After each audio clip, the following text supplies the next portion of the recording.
നിറകുടം തുളുമ്പില്ല. സമ്പൂർണ്ണ കുംഭോ നഗരോതി ശബ്ദം അർദ്ധകടോ ഘോഷമുപൈതിനൂനം വിദ്വാൻ കുലീനോ നഗരോതി ഗർവം ജൽപ്പന്തി മൂഢാസ്തു ഗുണൈർവിഹീന. നിറകുടം ശബ്ദമുണ്ടാക്കില്ല. പകുതിപാത്രം ജലമുള്ള കുടമാണ് വലിയ ശബ്ദമുണ്ടാക്കുക. അതുപോലെ കുലീനനായ പണ്ഡിതൻ അഹങ്കരിക്കുന്നില്ല. നിർഗുണനായ മൂഢനോ എപ്പോഴും പുലമ്പിക്കൊണ്ടിരിക്കും. നിറവില്ലാത്ത കുടം വലിയ ശബ്ദമുണ്ടാക്കും. എന്നാൽ കുലീനനായ പണ്ഡിതൻ അഹങ്കരിക്കുന്നു, കൊട്ടിഘോഷിക്കും. നിർഗുണനായ മൂഢൻ അകമ്പുള്ളയായ ചെണ്ട പോലെ വലിയ ശബ്ദമുണ്ടാക്കും. അല്പജ്ഞാനി എല്ലാം അറിയാമെന്നും സർവജ്ഞാനി ചമയും.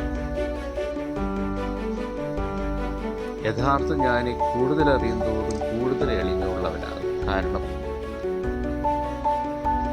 അറിയാത്തതുമായി തുലനം ചെയ്യുമ്പോൾ, ഇനി അറിയാനുള്ളതുമായി തുലനം ചെയ്യുമ്പോൾ താൻ അറിഞ്ഞതൊക്കെ ഒരു നിസ്സാരമാണ് എന്നുള്ള വലിയ അവബോധം അവനുണ്ട്. അതുകൊണ്ട് അവൻ ചുറ്റുമുള്ളവരെ ശ്രമിക്കുകയും കൂടുതൽ പഠിക്കാൻ ഉത്സുകനാകുകയും ചെയ്യും. മറ്റുള്ളവരിൽ നിന്ന് പഠിക്കാൻ തുറവിയുള്ളവനാണ് യഥാർത്ഥ ജ്ഞാനി.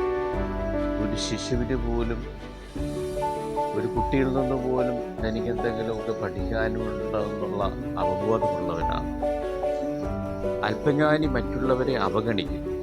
എന്നാൽ കുലീന പണ്ഡിതൻ മനസ്സ് തുറന്ന് കാണുകയും ശ്രമിക്കുകയും കേൾക്കുകയും ഒരു കുട്ടിയിൽ നിന്ന് പോലും പുതിയ പാഠങ്ങൾ പഠിക്കുകയും ചെയ്യുന്നു. അങ്ങനെയുള്ള ഒരു കുലീന പണ്ഡിതനെയാണ് നിന്റെ ജീവിതത്തിൽ പങ്കാളിയാക്കേണ്ടതും ചേർത്ത് നിർത്തേണ്ടതും.